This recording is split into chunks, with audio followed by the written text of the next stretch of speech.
ফাগুন মাহ বুলি ক'লেই বিয়া বিয়া বিয়া কোনফালে কিমান বিয়ালৈ যাব নহয়নে তেনেকৈ এখন বিয়া আমাক নিমন্ত্ৰণ দিছিল আমাৰ নিতাইপুখুৰীৰ নাওজান গাঁৱৰ এখন বিয়া এয়া চাওকচোন বিয়া ঘৰ পাই ধুনীয়াকৈ অকণমান ভিডিঅ' কৰি ৰাখিলোঁ আচলতে এইবিলাক স্মৃতি নহয়নে বিয়া ঘৰত চাওকচোন মানুহ ঢেৰ হৈছে মই ভাবিছোঁ আপোনালোকলৈও বুলি অকণমান ভিডিঅ' কৰিছোঁৱেই যেতিয়া মানুহখিনিকো অকণমান দেখাই দিওঁ যি পাৰোঁ যেনেকৈ পাৰোঁ দেখাই দিওঁ ধুনীয়াকৈ কফি খালোঁ খাই আৰু গৃহস্থ আহি কৈছে কি আপোনালোকে কফি খালে যেতিয়া কইনাক লগ কৰিব নালাগে আগতে আপোনালোকে খাই লওক কাৰণ কইনাই কাপোৰ মানে আকৌ ড্ৰেছ সলাবলৈ গৈছে আৰু সেয়া আমি খাবলৈ বুলি গ'লোঁ খাই বৈ আহি আৰু ধুনীয়াকৈ খালোঁ খাই বৈ আহি এয়া চাওকচোন কইনাজনী ইমান মৰম লগা কইনাজনী চাওকচোন ধুনীয়াকৈ বহি আছে তাই ইমান যে মৰম লাগিছে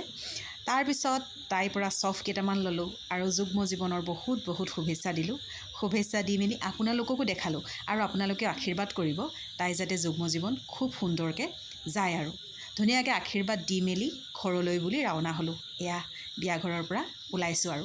আমি যিহেতু বেটেৰীতে গৈছিলোঁ আৰু বেটেৰীতে আকৌ ঘৰলৈ ঘূৰি আহিম ঘৰ আহি পাই আপোনালোকে চাবচোন আমাৰ টুকটুকে মানে সপ্তমী ল'ৰাটো যে আমাৰ কাষৰ ঘৰত কি কৰিছে চাওকচোন নাই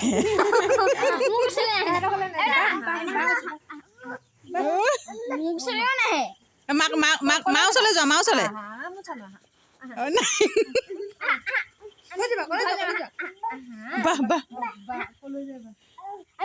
নেযায় মুঠতে আমাৰ ঘৰলৈ যাব ইয়াতে দিয়াচোন দেহা দিয়াচোন সি কিনো কয় চাওঁচোন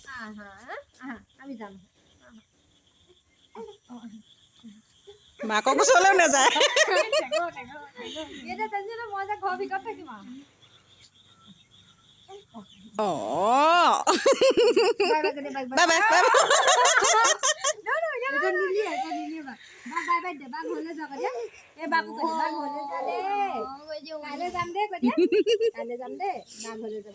হ'ব